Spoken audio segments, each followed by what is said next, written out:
Hi, welcome to Tavish kitchens. நீங்கள் இன்னைக்கு பார்க்க போகிறது எறா பிரியாணி. இது வந்து எறா பிரியாணியில் வந்து பார்த்தீங்கன்னா இதோட ஸ்பெஷல் பார்த்தீங்கன்னா டைகர் பிரியாணின்னு சொல்கிறது தான். இது டைகர் எறான்னு சொல்லுவாங்க. இதை வந்து நான் டைகர் பிரியாணின்னு சொல்கிறேன். எதுக்குன்னா இது டைகர் மாதிரியா இருக்கும், ஆனால் உண்மையிலேயே பார்த்தீங்கன்னா இது டைகர் எறா தான் சொல்லுவாங்க. ஸோ இது வந்து நல்லாவும் டேஸ்ட்டாக இருக்கும். நீங்கள் வாங்கும்போது கூட இந்த மாதிரி வந்து நார்மல் எறாவோட இந்த மாதிரி எறா வந்து வாங்குங்க. ஸோ நம்ம வந்து க்ளீன் பண்ணுறதுல இது மேலே இருக்கிற தோலெல்லாம் எடுத்து க்ளீன் பண்ணிவிட்டு, இது உள்ளே இருக்கிறது ஒரு நரம்பு மாதிரி இருக்கும், அதை எடுத்துட்டு க்ளீன் பண்ணலாம். இல்லைன்னா ஒரு மாதிரி நீச்சு வாடை அடிக்கும். ஸோ இது வந்து க்ளீன் பண்ணுறது இந்த மாதிரி தான் க்ளீன் பண்ணணும். இது வந்து வாங்க வீடியோக்குள்ளே போகலாம். என்னோட வீடியோ உங்களுக்கு பிடிச்சிருந்துச்சுன்னா சப்ஸ்கிரைப் பண்ணுங்கள், லைக் பண்ணுங்கள், ஷேர் பண்ணுங்கள். பக்கத்தில் இருக்க பெல் ஐக்கான் டிங்குன்னு கிளிக் பண்ணுங்கள். 1 கிலோ செய்கிற மாதிரி டபரா வச்சுருக்கேன். இதில் வந்து கேஸ் ஆன் பண்ணிக்கலாம். சூடாகட்டும். நம்ம வந்து தேங்காய் எண்ணெய் ஒரு 2 ஸ்பூன் ஊற்றுறேன். கடலை எண்ணெய் ஒரு 150 கிராம் ஊற்றுறேன். நான் ஏன் தேங்காய் எண்ணெய் யூஸ் பண்ணுறேன்னா, தேங்காய் எண்ணெயில் உண்மையிலேயே டேஸ்ட் நல்லாயிருக்கும். அதனால தான் நான் தேங்காய் எண்ணெய் யூஸ் பண்ணுறேன். நீங்கள் யூஸ் பண்ணி பாருங்கள், கண்டிப்பாக வேறு லெவலில் இருக்குது. 4 பட்டை, கிராம்பு. இது பட்டை லவங்கம் வந்து பொரியட்டும். இது கூட வெங்காயம். நான் வெங்காயம் வந்து 1 கிலோக்கு ஒரு 4 வெங்காயம் எடுத்திருக்கேன். நல்லா நீட்டாக இருந்துருக்குங்க.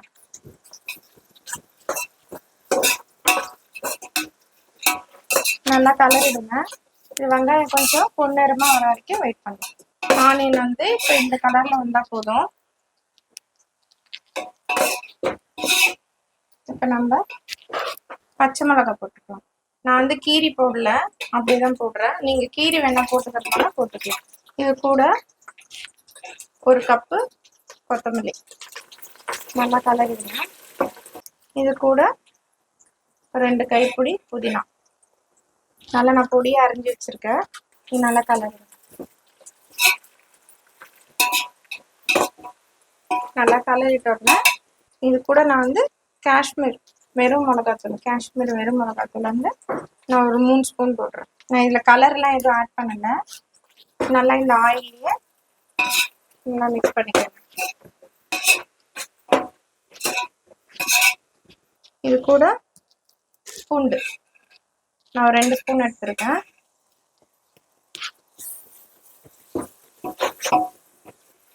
நல்லா இந்த பச்சை வாசனை போகணும். இது கூட நான் இஞ்சி ஒரு 2 ஸ்பூன் போடுறேன். நான் பச்சை வாசனை போடுற வரைக்கும் நல்லா கொஞ்சம் நல்லா முன்னமா பின்னமா நல்லா கலர் எடுத்துக்கணும்.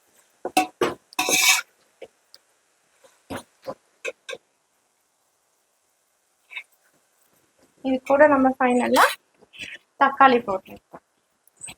தக்காளியில் வந்து இப்போ நீட்டாக அரைஞ்சிருக்கேன். இந்த தக்காளி வந்து ஒரு பெரிய பழமாக இருந்தால் ஒரு 4 பழம், சின்னதாக இருந்தால் ஒரு 5. நல்லா கலர் வைக்கணும்.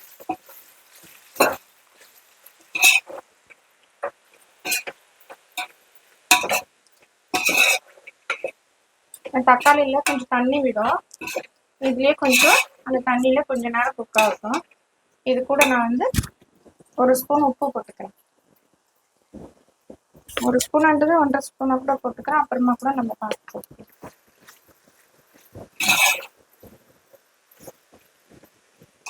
இது கூட நம்ம கொஞ்சம் குக்கிங் ஆகுது, கொஞ்சம் க்ளோஸ் பண்ணி வச்சுக்கலாம். நம்ம வெந்திருக்கான்னு பார்க்கலாம். தக்காளிலாம் நல்லாவே வெந்திருக்கு. இது கூட நான் ஒரு 1/2 கப்பு புளிப்பில்லாத தயிர் போட்டுக்கிறேன். கூட நல்லா கலரிடுங்க.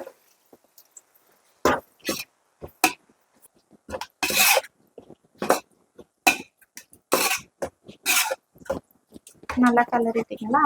இது கூட நம்ம எறா போட்டுக்கலாம். நான் நல்லா அலசி தான் வச்சுருக்கேன். இந்த மாதிரி நல்லா ஒரு 4-5 வாட்டி அலசணும். அலசி ஃபில்ட்ரு பண்ணி போடணும், தண்ணியோட போட்டுறாதீங்க. இது கூட நல்லா இந்த மசாலாவில் மிக்ஸ் பண்ணுற மாதிரி நல்லா கலரிடுங்க.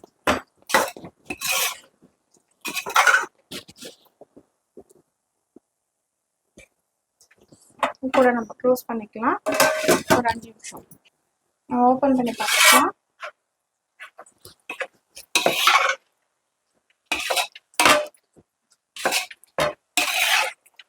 இந்த அளவுக்கு வச்சு பார்த்துட்டிங்கன்னா நல்லா இறாவை நல்லா பெருசு பெருசாக குக்கிங்லேயே வந்து நல்லா கொஞ்சம் பெருசு பெருசாக ஆயிடுச்சு. இப்போ கேஸை நம்ம ஃபுல்லாக வச்சுக்கலாம். ஃபுல்லாக வச்சுட்டு நான் 1 கிலோக்கு 1.5 லிட்டர் தண்ணி ஊற்றுறேன்.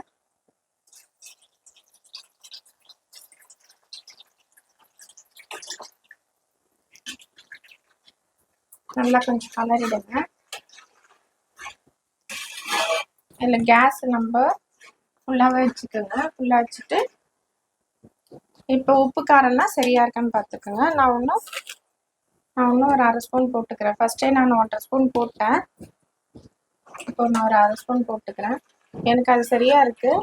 உங்களுக்கு தேவைன்னா கூட திருப்பி கூட இன்னும் கொஞ்சம் உப்பு எவ்வளோ தேவையோ அவ்வளோ போட்டுக்கிறேன். நான் உப்பு காரெல்லாம் எனக்கு சரியாக இருக்குது. நான் பார்த்துட்டேன். நீங்கள் கூட பார்த்துட்டு அதுக்கப்புறம் நம்ம கேஸ் ஃபுல்லாக வச்சுட்டு க்ளோஸ் பண்ணிக்கோங்க. நல்லா கொஞ்சம் ஒரு 15 நிமிஷம் கொதிக்கணும். கொதித்த பிறகு நம்ம அரிசி போட்டுக்கலாம். நம்ம இப்போ ஓப்பன் பண்ணிவிட்டு நல்லா தண்ணி கொதிக்கலான்னு பார்த்துக்கலாம். இந்த மாதிரி நல்லா சலசலன்னு கொதிக்குது. இந்த ஸ்டேஜில் நான் அரிசி போட்டுறேன். அரிசி வந்து நான் வந்து 1 கிலோ எடுத்துருக்கேங்க. நான் இந்த வெங்காயம் தக்காளி வதக்கும் போதே நான் ஊற வச்சிட்டேன். அந்த அளவுக்கு ஊறினா கூட போதும், ரொம்ப நேரம்லாம் ஊறக்கூடாது. நல்லா ஃபில்ட்ரு பண்ணி தண்ணியெலாம் நல்லா இழுத்துட்டு அரிசி மட்டும் போடுங்க. நல்லா 2 வாட்டி கலரிடுங்க. இது நல்லா வந்து ஹை ஃப்ளேம்லேயே நல்லா ஃபுல்லாக கொதிக்கணும். கொதிக்கும்போது நம்ம அரிசி தெரிகிற வரைக்கும் தண்ணி வந்து கொதித்து ட்ரை ஆன போதும் அந்த அரிசி தெரியும் போது நம்ம வந்து க்ளோஸ் பண்ணி டம் போட்டுடலாம். நல்லா ஃபுல்லாகவே வச்சுக்கோங்க. பாருங்க இந்த அளவுக்கு கொதிக்குது. லேசாக கரண்டி விட்டுட்டு இது லேசாக சென்டரில் மட்டும் கொஞ்சம் நம்ம கலரி விட்டால் போதும். அந்த தண்ணியெலாம் நல்லா கீழுக்கு போயிடும். இந்த அளவுக்கு இருந்தால் போதும், நம்ம டம் போட்டுடலாம். ஸ்லோ பண்ணிவிடுங்க. இது ஒரு 15 நிமிஷம் குக் ஆகட்டும். இது மேலே நம்ம தண்ணி வச்சிடலாம். மேலே நம்ம ஒரு பாத்திரத்தில் தண்ணி வச்சுக்கலாம். நல்லா கொஞ்சம் வெயிட்டான பாத்திரமா வச்சா போதும். நம்ம லோ ஃப்ளேம்லேயே வச்சுக்கிட்டு குக் ஆகிடும். நம்மளுக்கு இப்போ டம் முடிஞ்சிடுச்சு. நம்ம குக்கிங் ஆயிடுச்சான்னு பார்த்துக்கலாம்.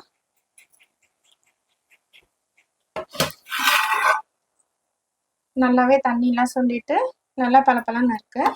இந்த ஸ்டேஜில் நம்ம கேஸ் ஆஃப் பண்ணிக்கலாம். லேசாக நான் இப்போ கலரி காமிக்கிறேன். நல்லாவே தண்ணியெலாம் சுண்டடிச்சேன்னா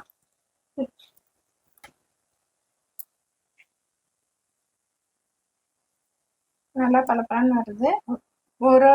ஒரு அரிசி வந்து உடையாம நான் தண்ணி திட்டம் வச்ச மாதிரி அந்த தண்ணி திட்டத்துல வச்சிங்கன்னா அரிசி எதுவுமே குழையாது, உடையாது.